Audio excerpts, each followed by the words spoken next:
You're listening to the We Are Libertarians podcast network. Find all of our shows at wearelibertarians.com.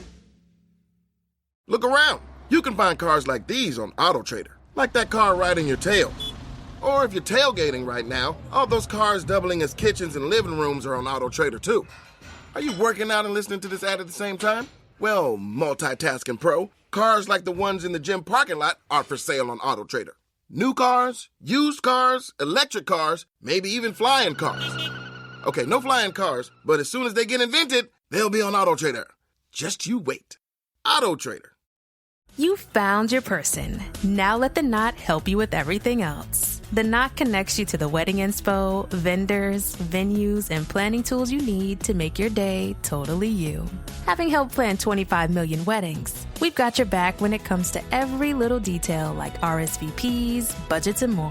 Because your wedding comes to life with the connections that matter the most. Get started at theknot.com/audio. The Knot. Let's plan your wedding together.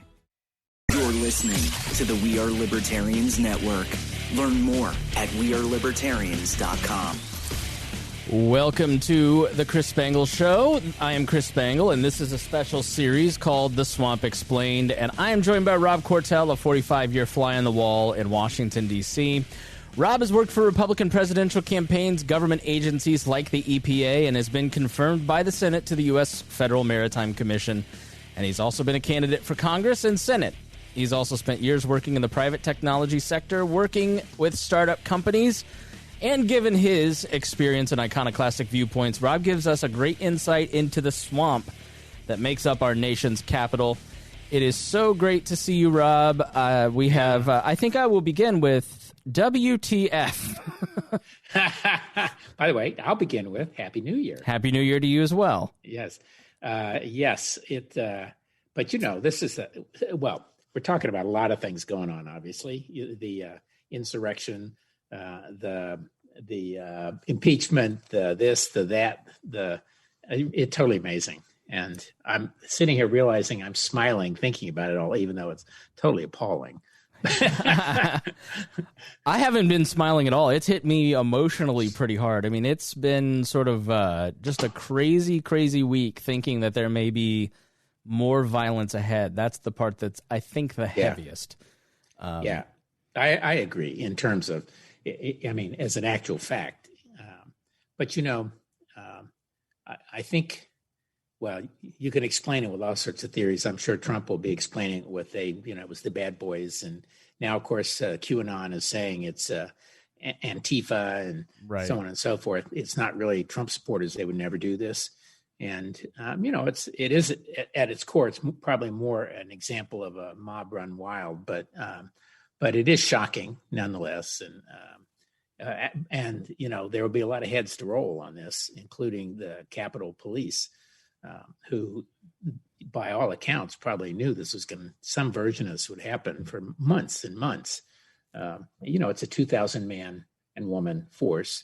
And I was talking to my wife about it yesterday, and she was saying, I just have a hard time envisioning any of those people pulling a gun or defending anyone. You see them at the entrance to all the buildings, and they're just sort of, they don't strike me as, police-like. Well, so I read an article last night about all this, and the Washington Post did a really deep dive into what happened before. Right. And the Capitol Police kind of said, the head, I think her name is Sund, she said, he or she, I apologize. But it was a he. He basically, it's all under control. It's all under control. And everybody was just, because on the Capitol, it's the Capitol Police have the jurisdiction there, and nobody can come on their property without being invited on. And it wasn't until the Capitol was breached that the Sergeant-at-Arms finally went and invited the National Guard and agencies, but it took hours for them to all scramble.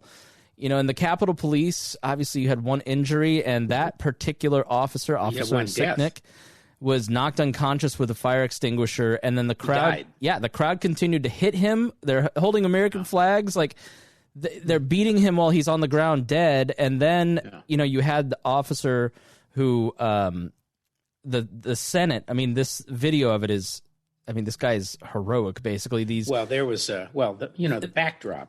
Some of the backdrop to this is that they were planning for a big crowd, and Muriel Bowser, who's the mayor of D.C. and who is, she's pretty savvy. She had decided, and she said this in public, that said it in advance.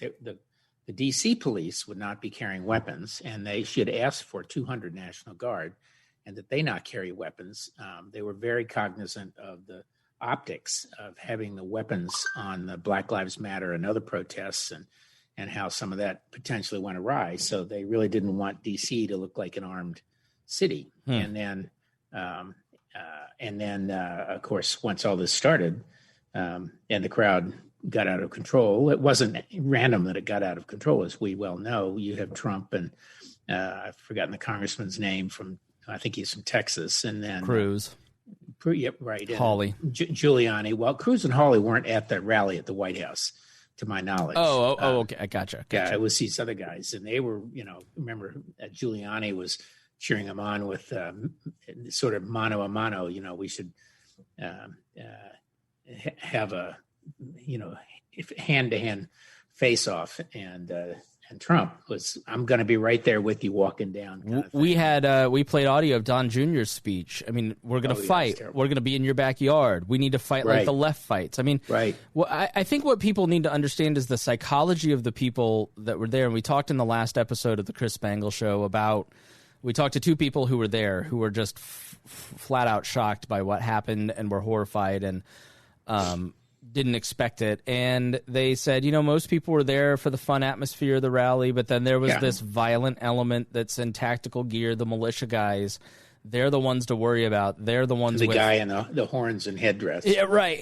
And you hear that, and when you talk to these MAGA folks, especially the hardcore people, it's the demonization of the left. The left has become a supervillain that, they're part Thanos, part Borg. They're they've already taken over. They're about to take over the police and the military too. They're going to get you. They're going to get you. They're going to get you. Right. And then you've got Don Jr. standing there going, we need to fight like the left does. Let's fight, fight, fight. Now march down there.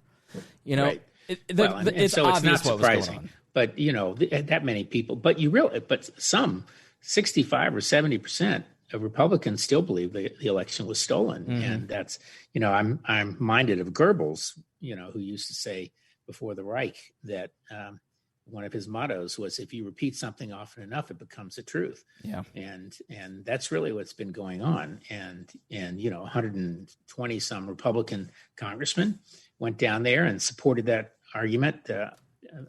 Many, like my own down here, said that, it was just to give people a voice. Well, they had a plenty voice, and they had it on November in the November election. And of course, the courts have denied all of the suits, and that was their voice. Let's deal with that. To deny a voice to 20 million others. The never silent majority that never stops telling us what they think, that has their own information ecosystem, that has their own social networks. Like, their voice has not been silenced. They just lost. And now they're trying to silence, like you said, 20 million other people. Like, what? Yeah. You're not fighting you're fighting for hurt feelings of a president.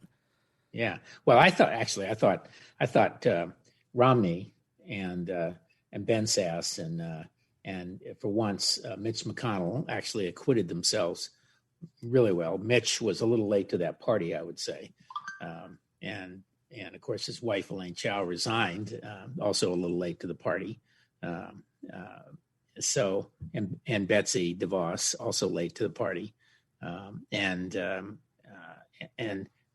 the whole thing is, this is still unfolding. It's I think we can all figure out how it started, and everybody has a point of view as to whether Trump was deliberately inciting insurrection at the Capitol and the takeover, and there'll be arguments about that. And I think part of him just doesn't get the power of the word, never got the power of the language of the president, and of course now we have the Democrats going after impeachment, and people like Lisa Murkowski saying you should resign, and others telling Pence he should call the 25th Amendment in the cabinet and certify that he's a lunatic. and you have these arguments going on about he should do that so that he can be pardoned by Pence. I mean, this is just going wild. It's not over. And I feel in some ways sorry for Biden, because Biden, I think, genuinely would like to reboot, and he wants some focus on the agenda going ahead. And I know he's conflicted. And of course, if the Democratic Party has its way, he's going to be overwhelmed by all the Trump stuff through an impeachment. Whether he should be impeached or not, that's, these are the things that people have stopped acting like adults. I'll push back on he doesn't understand the power of the presidency. I think January 26th. The language, right. He's in Iowa and he's giving a speech, and this is the infamous line, "I can go out on Fifth Avenue, shoot somebody." It's really incredible. I think he understood his power very early on. And I think a lot of us kind of, because we're normal people, want to give him the benefit of the doubt and want to give all these people the benefit of the doubt. And that has kind of allowed him to go really unchecked. And it's like when you see somebody who has, if you've ever had a person, like every person that I know that was in a relationship with a narcissistic person, from the beginning has hated this guy because they just trip those wires. And I've been thinking a lot about that lately, because he reminds me now, and I gave him the benefit of the doubt, but he reminds me now of one of those people. And that pattern of breaking up with that person, almost 80% of the time, it ends up in violence. And I think if he's not checked in this moment, if he's not reined in, if he's not put in jail, he's not going to stop. And okay, I get that. And by the way, I don't think he misunderestimates his power, but I think he still, in many ways, thinks of this as a reality show. Yeah, and so it's a fantasy in so many different ways. I mean, he lives in a fantasy land in a lot of different ways, and in some ways that's probably to his benefit, because he can barge ahead and do stuff that other people could only fantasize about, whether you agree or disagree with him on a policy or this, or get rid of the shower regulations and the toilet regs, and everybody's saying, give me a break. Is that what you really want to focus on? But in his fantasy, these are important things. I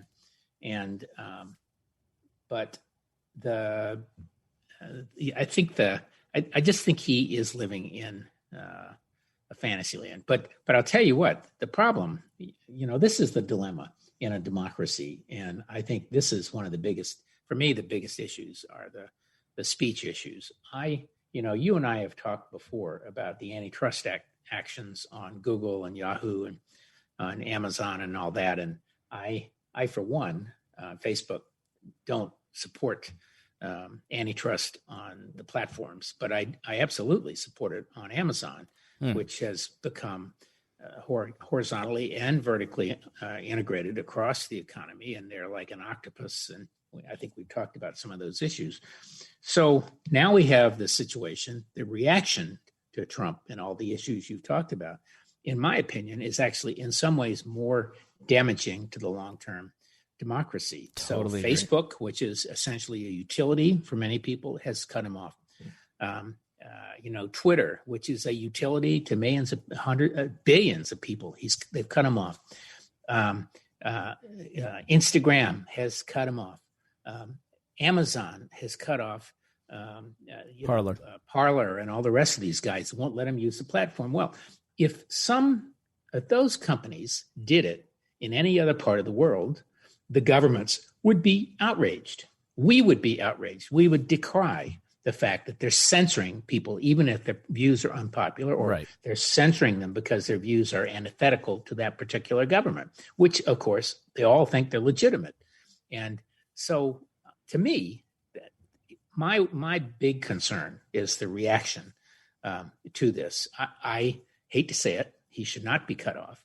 I hate to say it. These platforms should not be censoring anyone.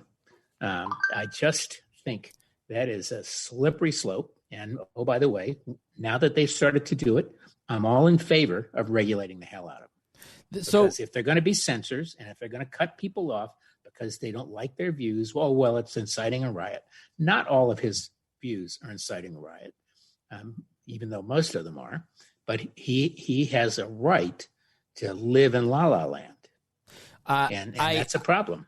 I don't know about the regulation, but I will completely, wholly agree with you. And this was my argument with Alex Jones. Once you go into regulating political speech, you are going to own that, and it's going to end up destroying their business. And it's well on its way. Which I'm not going to be sad if the social media companies die, even though I make my living on it. The psychology of the left is coming for you is so deeply ingrained in the MAGA movement. And the argument that you are going to stop terrorist events from being planned on your platform, totally understand that you wouldn't want somebody planning insurrection in your home. But they haven't been doing that for 10 years. Those people have been on Signal and other encrypted devices for a long time. Totally. Just like they are in other countries. Right. The view after Wednesday was establishment Republicans here locally that were committed to Trump going, maybe I was wrong about this guy. But then the second they banned him, all those people went right back home and said, you know what, maybe they're right. They're coming for me. I'm next. They're going to memory hole me, Orwell. Like these companies thought that they were trying to stop something. And what they did is the Reichstag fire moment didn't work because Trump is incompetent on Wednesday. And then they went ahead and gave them their own Reichstag moment with the banning and Parler. Like, you're saying to the people who are, you should lock up insurrectionists, but the people that were just standing around waving Trump flags weren't the insurrectionists. And those people now are more likely to become insurrectionists because they have bought into the propaganda of Donald Trump. Or check out. Right. And I don't think it's good they check out. Now, there's so many different waves of issues here. I mean, I think these people, by the way, these people who voted for Trump are half of the population of voters. So there's 7 or 8 million fewer than Biden. But when you get down to the numbers, it's almost every other person you meet voted for Trump. Every other person voted for Biden. So I think one of the big issues for society, and primarily now Biden, and the Democratic Party, is to figure these people out. Why is it that some very large percentage voted twice for Obama and then twice for Trump? There is a message in that about people's views of who they are and how the government treats them. And I think that's going to be the real big political question of the next, a decade or more. And Biden doesn't have a lot of space to play in that. And in some ways, he's the perfect guy. I find him, I must say, he looks decrepit. He sounds decrepit. Decrepit, ineffectual, weak. Yeah. I mean, it's kind of. I don't think he's weak. I think he knows his mind. The big argument from so many of the Republicans I know is, well, he's okay, but Kamala Harris is really going to, run him like a puppet. I really don't believe that, unless something happens to him, and I doubt she's going to make it happen to him. This guy's run for office 4 times. His whole life has been about becoming president. Like, in many ways, and we should talk about Pence. He knows what he wants to do. He knows he's waited for this moment his entire life. And much like Mike Pence, who his entire ambition, which is greater than any other value he holds, has been to become president of the United States. And when Trump turned on him this week, now all of a sudden, go to Twitter and type in, quote, a source close to the vice president says, end quote, and look at all the different stories that are starting to leak out of Mike Pence's office. The long knives are out between those two, which is going to be fascinating. I mean, what do you make of Mike Pence and his actions over the past week? Well, Pence is a creature of the establishment. I mean, he's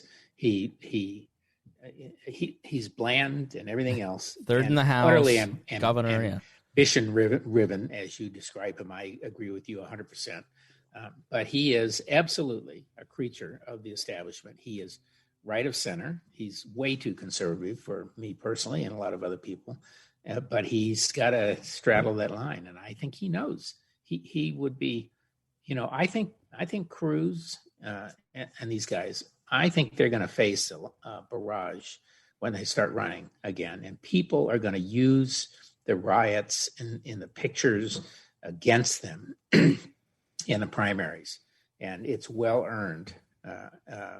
So I think Pence is doing everything he can to retain his position. And I think he hopes that Trump will further discredit himself once he's out. And of course, now that he has no platform, maybe Parler comes back, but that's not going to be 85 million people or 84 million people like he's got now on Twitter. And oh, by the way, Twitter is everybody. Twitter, the left and the right follow him, and the media follows him. But now they won't be able to do it, will they? Yeah. So, well, I mean, I'm just sitting here thinking as you're talking, like, when you're criticizing, when someone is criticizing Trump, there was always but he hasn't done X, Y, and Z. Trump is good at not laying his cards on the table. I feel like the cards have been laid on the table now. It's obvious who he is and what he is, and you're either against that or you're for it. And what do you do with these Republicans who have known better than anybody else what was going? Nobody knows better than Mike Pence. Nobody knows better than some of these senators, Lindsey Graham, for instance, who have known, have enabled, have been sycophantic, and then now have had the change of heart after the cards were laid on the table. What does a Ted Cruz and a Hawley resign, or how do you deal with it? Well, I think there's a difference between Hawley and Cruz and Graham and these others. Now, there was Mick Mulvaney was on the tube this morning, one of the Sunday shows, and he was asked, well, you said this isn't the Trump you know. Well, how do you know? And what's different? And he mumbo jumboed but he made the case basically that when he was there, Trump for 2 years had a lot of people of contradictory points of view, which I happen to know is true on some things. My favorite law, the Jones Act, he had people on both sides of that. Least favorite law, but so he was saying those people are gone, and they're all whispering in his ear, and they're trying to make him happy, and so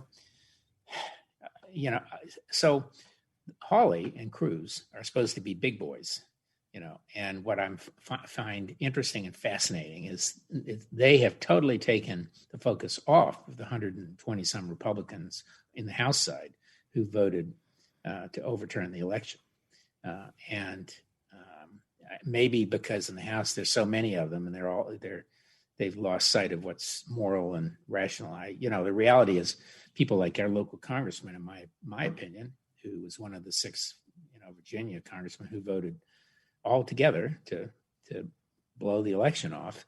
I'm convinced, he's a good guy. He's done some great things. He straddled, right and center well. He's got a lot of federal workers, but he put his conscience and his morals in his right hip pocket.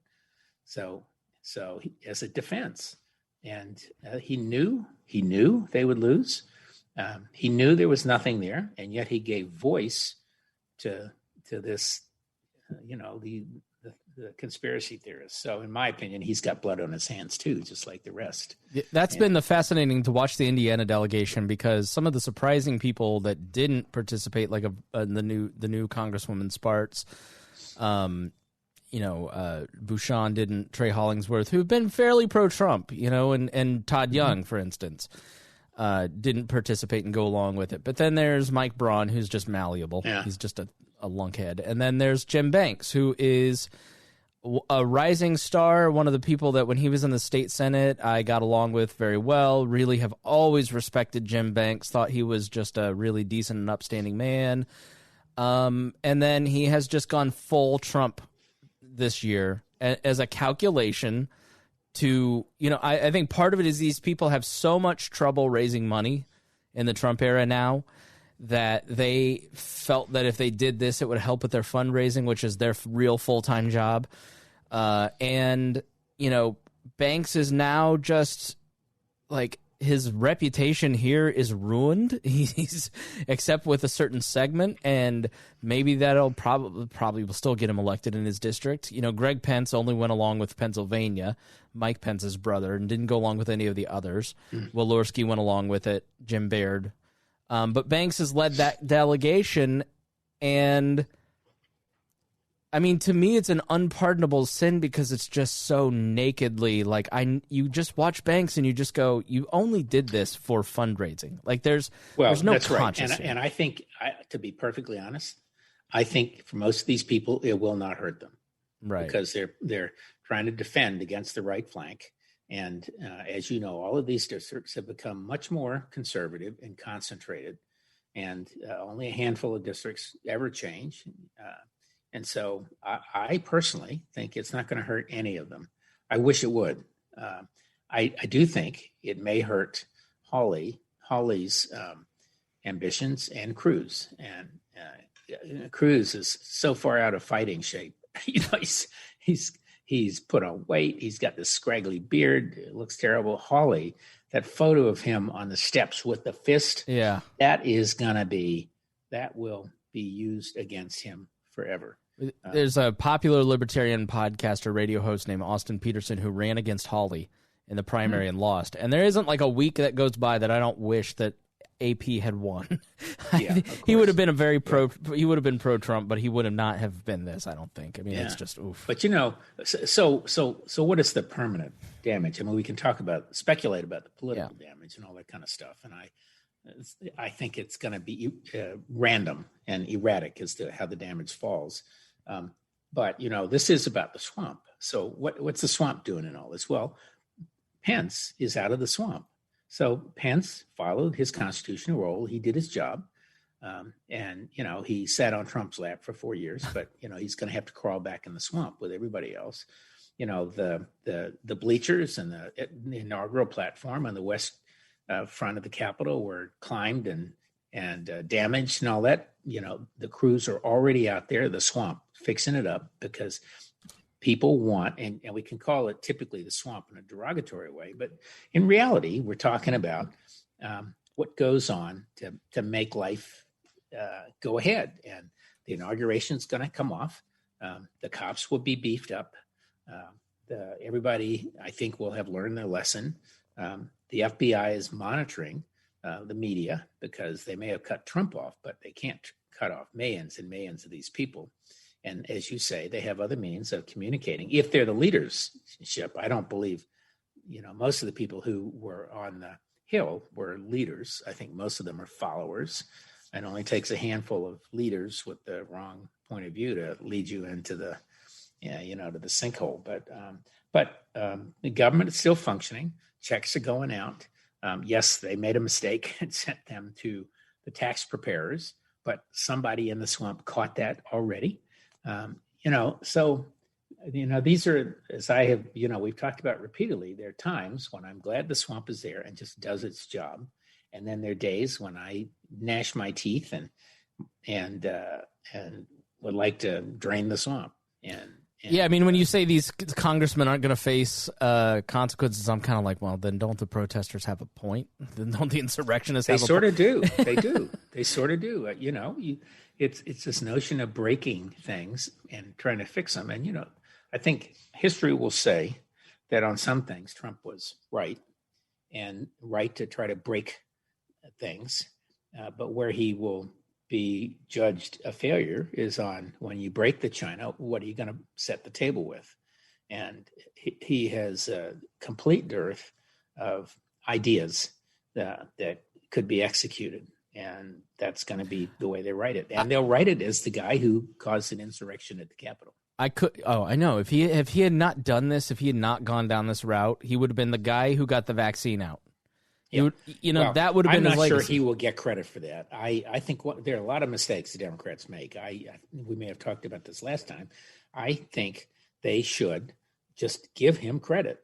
They were wringing their hands 6 and 9 months ago, saying there would be never you'd get a vaccine before the end of the year. Well, that's insane. And only if you cut corners and do things poorly and expose the population to death and disease and blah, blah, blah, blah, blah. And here they did it. And the only reason they got it done was because Trump insisted. And that's where a president can make a difference. Yeah.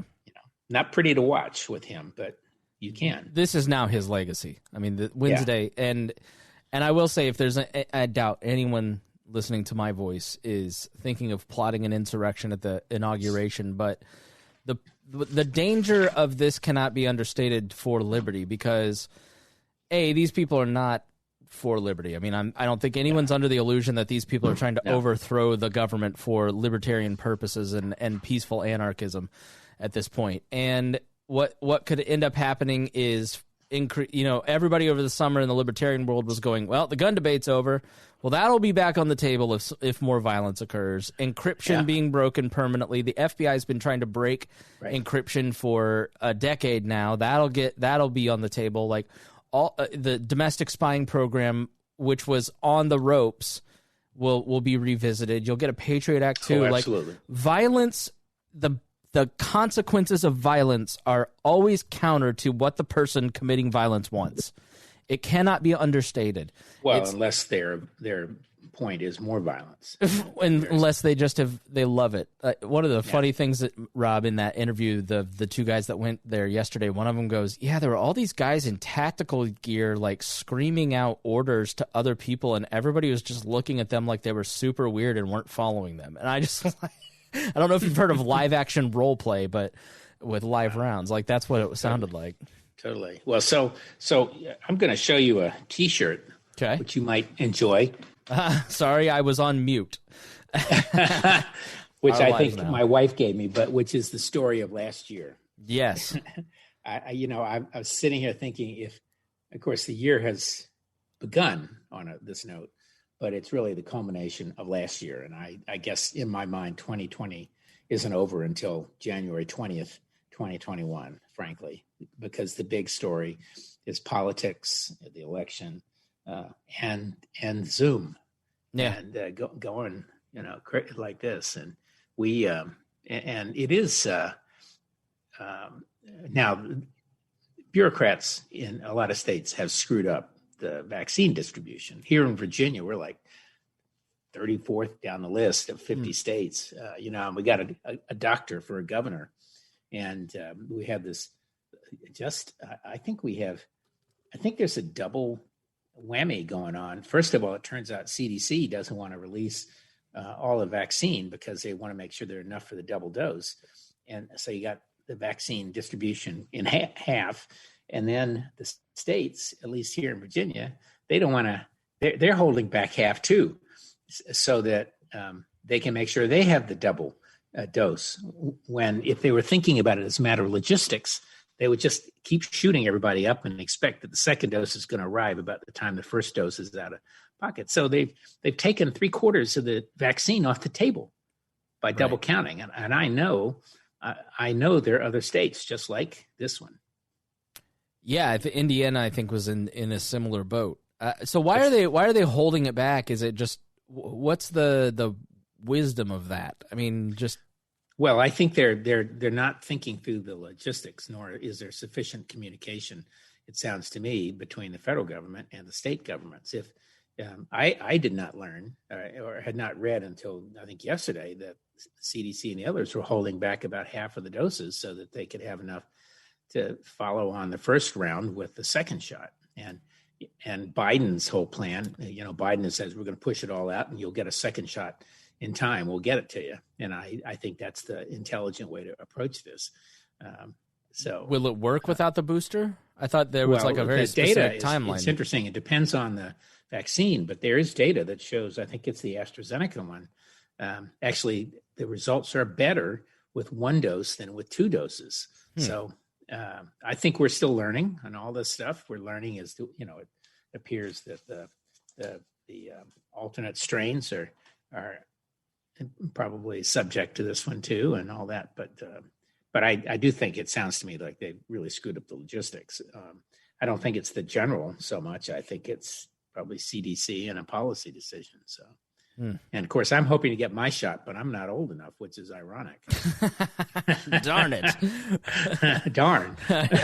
Well, I'm not old or sick enough. Yeah, well, just hire a at makeup. the age of 70. Just hire a makeup person and just like right. Yeah. Well, I could probably cross down to Florida. Unfortunately, I don't own a condo down there anymore, but could have gone down there. They're shooting up anybody who arrives. So. Really? Yeah. Yeah. So I haven't read that. Yeah. So I want to go back. I mean, looking ahead, there are two minds on what happens next. That this is the final gasp of Trumpism, and that this was the peak of the violence, and he'll fade into irrelevancy and obscurity. And then the other mind is that this is just the beginning. That Trumpism is not going away; it's going to completely change the Republican Party, and that there will be more violence, and that he's not going away; he'll become more powerful. I mean, when you look ahead, what do you see for Republicans and for the Trumpist movement? Well, so I think that it's a great question, and everybody's trying to figure that out. And part of it goes right back to this week, what the Congress does.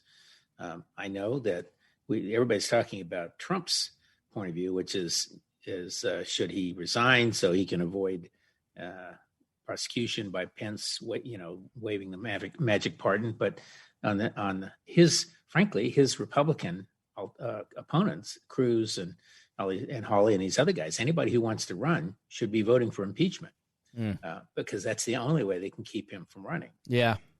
For certainty. It may be that all of the events of this week end up keeping him from running, but I wouldn't bet on that. And I wouldn't bet on his fading away.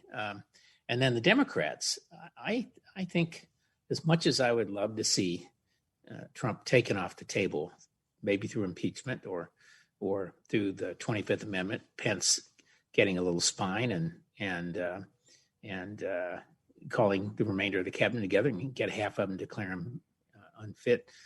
I don't expect that to happen. And, I saw Colin Powell on TV the day before yesterday, and I saw Ben Sass on yesterday, and they asked Powell, shouldn't we be impeaching? Isn't that the important thing to do? And he said, he's going to be gone. Joe Biden needs space. He needs a clean slate.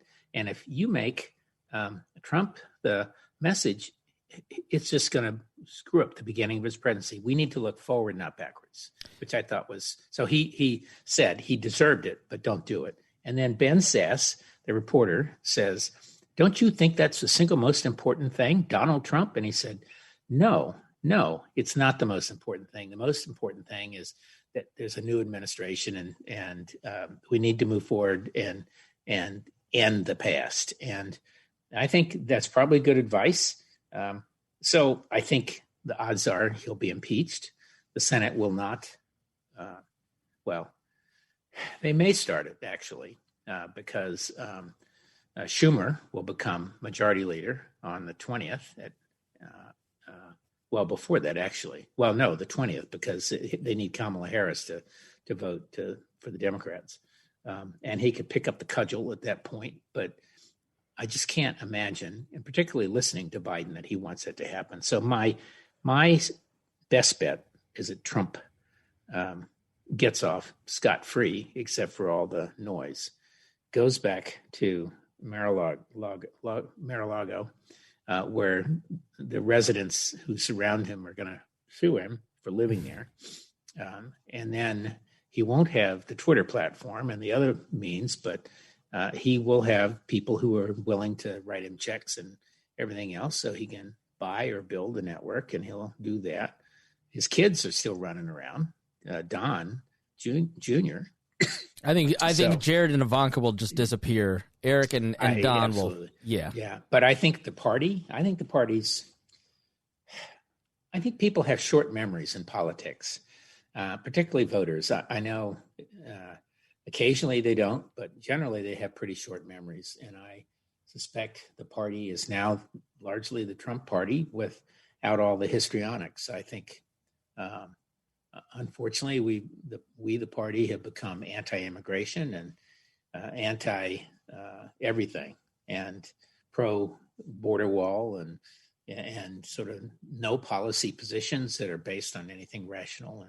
And so in my mind, the Republican Party has become the rhinos, Republican in name only. I'm one of those people who thinks Republicans respect institutions and conservative. Well, baked into the heart of conservatism is the rule of law. Yeah. And that's the key here is the rule of law and respecting the law and its existence. And that's the hard part about Trump is, let's say you pass an impeachment bill that includes that he can't be president again.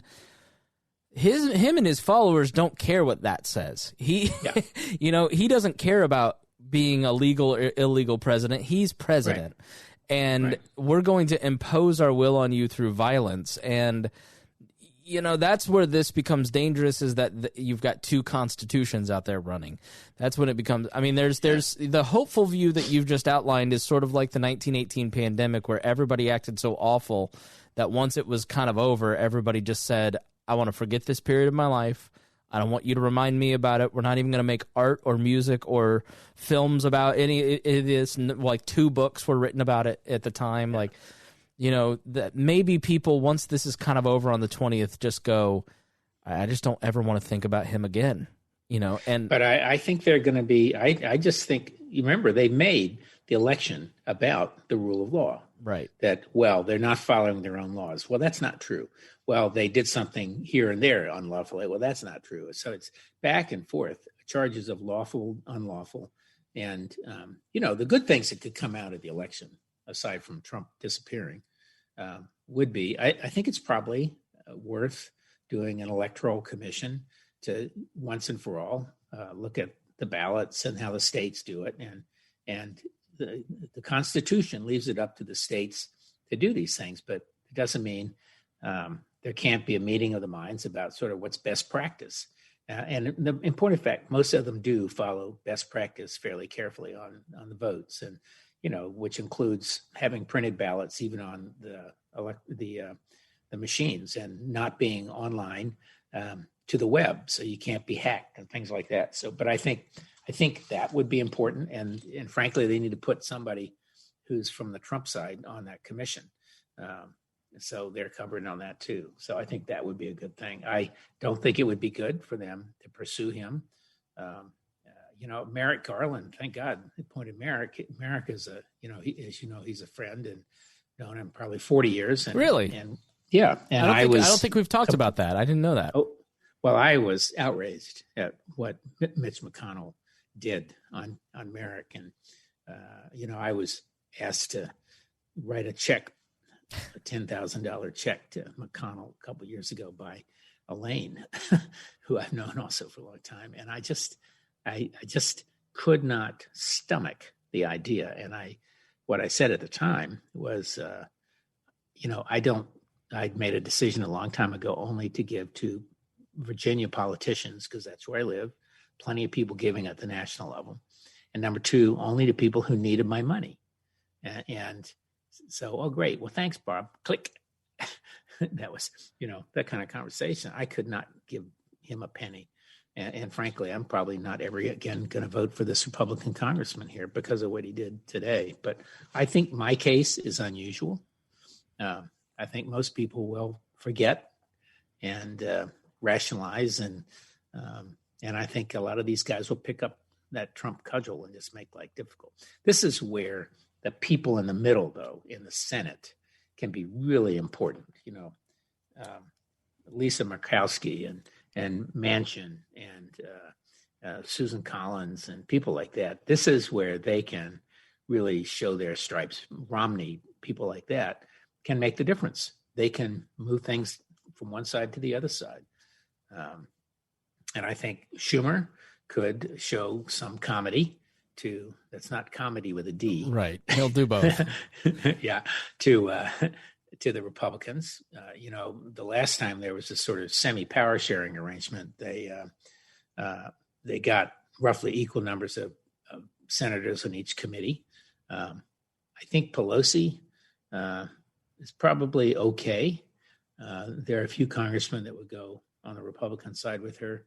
The problem is the Senate, where you need 60, and I suspect if Schumer doesn't do some deal, then Mitchell will be a thorn in his side. But back to all of this, people like Merrick Garland, I really doubt that he will see any sense in pursuing Trump like a wounded rabbit through the woods. I think they will be better off if they don't. let him slink away and just go on with life and show some successes. What about the state's attorneys generals, like the Cy Vances of the world? I would have the same point of view about it. I would not vote for one of them again either. I think all of these people have exhibited a tremendous lack of moral courage and intelligence. There are some who believe what they say, but by and large, I don't believe most do. My question is more, do you think Trump, so final Trump question, because I want to ask you about Garland, but, do you think that the attorney generals in New York or some of these places will pursue him legally? And do you think that he will pardon himself? My gut says he's absolutely going to pardon himself, and he'll pardon anybody who was involved in the Capitol insurrection. He's gonna, Stone and Manafort, those weren't controversial. He'll do Assange, he'll do Snowden, he'll do himself. He's going to leave with as much chaos as humanly possible. But do you think he pardons himself, and then do you think that he faces charges in the States? I think it's possible that he will pardon himself. Possible, but frankly not likely. But it's a Hail Mary. Number two, on the states, I think the states, I would have the same point of view on the states. They would be better off to let him go and slink away, because wherever they pursue him, he will be the news. Not Biden, not the new page, not the new year, not the future. It will be about Trump and the past, and not anything that comes out will change anyone's minds. It will all be seen as a witch hunt, and frankly, it is a witch hunt. Prosecutors have the New York prosecutor is, I think he's somewhat of an idiot. He's not quite as smart as his dad was. If he's smart, he'll just drop it. They just or do a settlement, offer Trump a settlement, so he admits guilt or whatever. They need to make Trump go away. And he will not go away if he's in the news every day about a trial and being beaten up by these people that his supporters think are the bad guys now. Yeah, the sooner you kill the victim mentality, the victimhood, the sooner that fever kind of breaks, I would imagine. Yeah, I just think they got to let him go home. He's going to spend a lot of time stewing and figuring out how to make himself rich again. I'd be willing to bet his net worth is down by 50%. Whatever it happened to have been, it's half of what it was. And he needs to deal with that. But what about the argument that if you don't punish him for his crimes, if we continue to keep letting politicians off of the hook and they don't face consequences, then in the future people will do this same thing in the future, but they'll be more effective at it? I think, unless it's a clear-cut crime, it's really hard for people to accept that political punishment in politics. The Romans had a rule basically for most of the empire that they did not execute their predecessors for crimes or anything like that, because they knew that was a way to that was revenge, or it would be seen as revenge. Well, maybe it wasn't revenge. There is no question Trump incited that mob, that insurrectionist mob. I truly doubt he believed they would go break through the Congress and essentially carry the torches. But irrespective of that, it's like crying fire in a crowded theater. You can be arrested and jailed for that. So he deserves impeachment. He should resign, maybe. But in point of fact, it just does no good whatsoever other than to make the people who prosecute him feel good. 40% of the country will feel that it's a political vendetta, including people like me. I think they should just let him quietly go, just like Colin Powell said, and Ben Sass. Let him leave out the door. Close the door behind him. Don't let him back in. Remind people of what a bad actor he was. He will remind people of what a bad actor he was.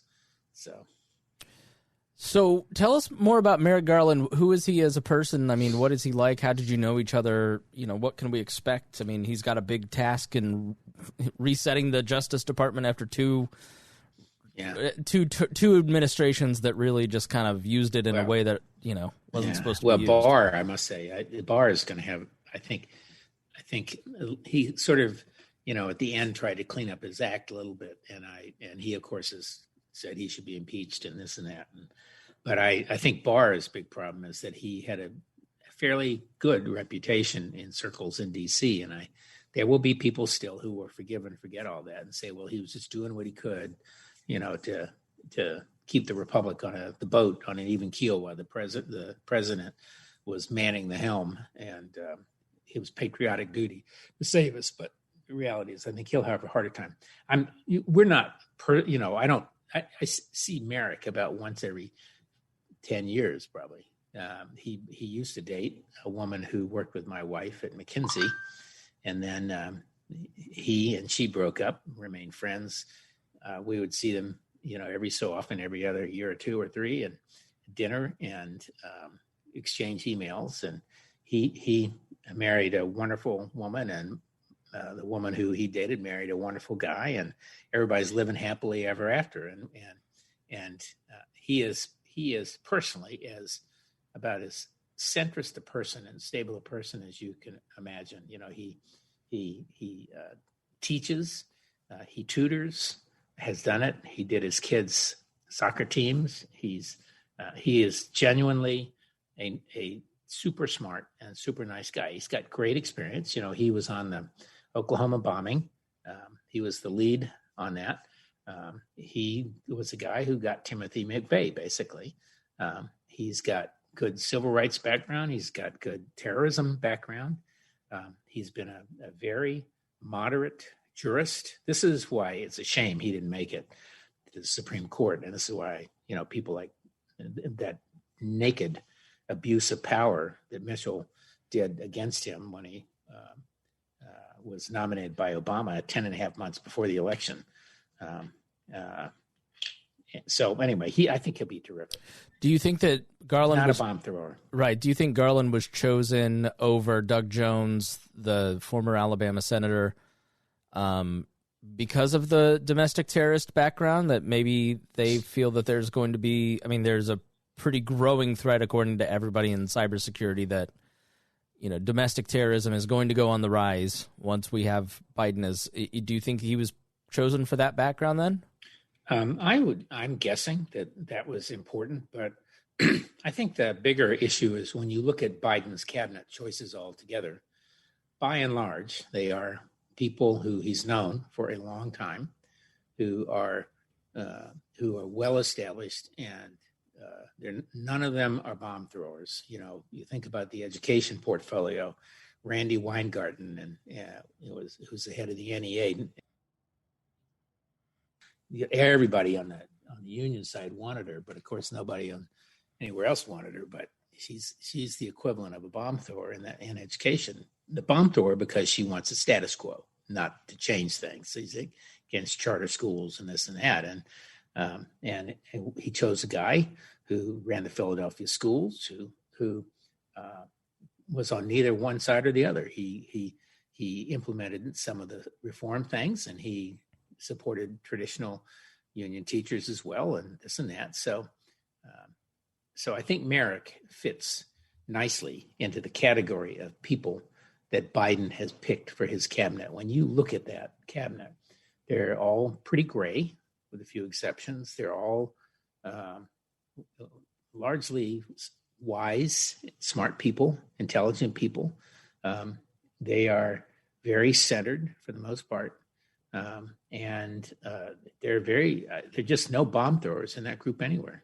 And I think Doug Jones, I'm sure Biden had met him a couple times, but I know he knew Merrick because he, you know, they're the videos of him at the White House and this and that in the ceremony. When he got picked, were you like, you see it on Twitter and you're like, holy cow? That's got to be a weird feeling. Yes. And I sent a note to my wife, and who was doing something else, and my daughter in Dallas, and my son Australia, and they said, "Oh yes, you know, I know you and Mom know him," and that kind of thing. So yes, it was just a yes with a fist and an exclamation point, and kind of like revenge in some ways, But I mean, it was a very politically smart move from Obama to pick him because he was so unassuming and hard to be mad at, and there's nothing to pick on, and he seemed like a decent guy, and he was centrist, and probably Obama, I always felt, was just sitting in his office going, all right, let them wail and complain about this guy. Good luck. And they sure as heck did. They did, absolutely. So anyway, so we're glad. So we always end with a little dining guide to DC, and people one day, hopefully this year, will be able to make it to DC. Heck, everybody's showing up to DC. Let's say when you're in there at January 20th for one rally or another, where should people go eat? I'm not sure anything is going to be open. I think that, the DC rules have been back and forth and back and forth. They had a 6 p.m. curfew the other day. And so I don't know if you can even do indoor dining. Actually, if I were there, I would miss a lot of restaurants. I saw a thing the other day that about restaurants that have permanently shut down.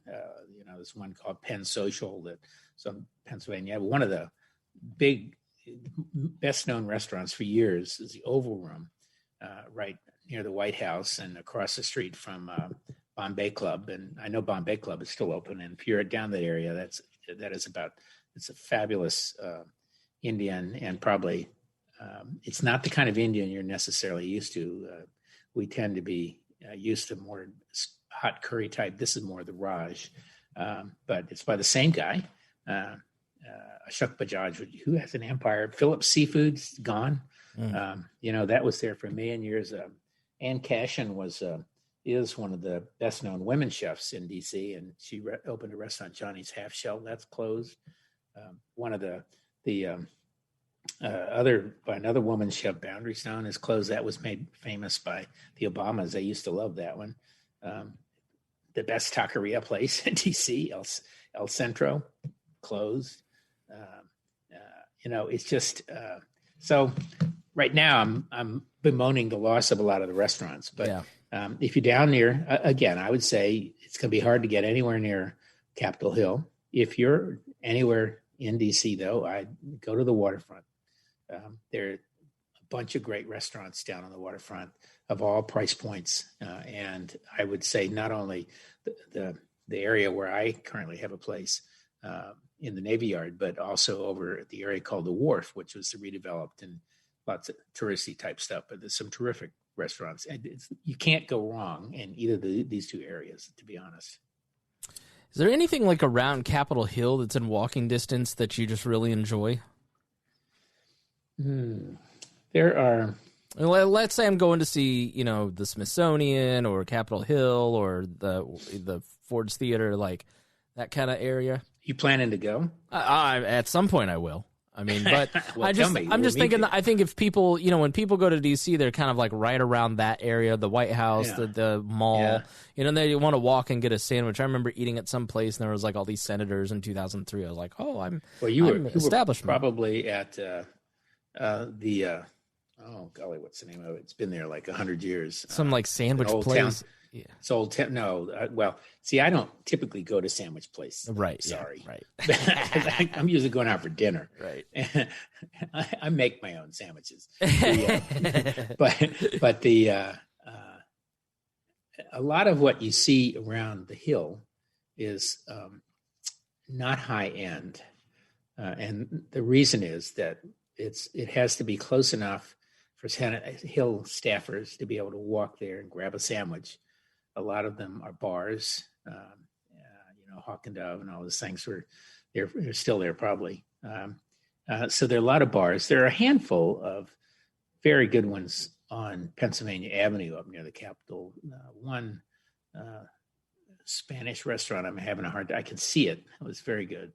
But generally, you're not going to find the fine dining within 3 or 4 blocks of Capitol Hill. And you could argue that's because a lot of these people are, the heart of America.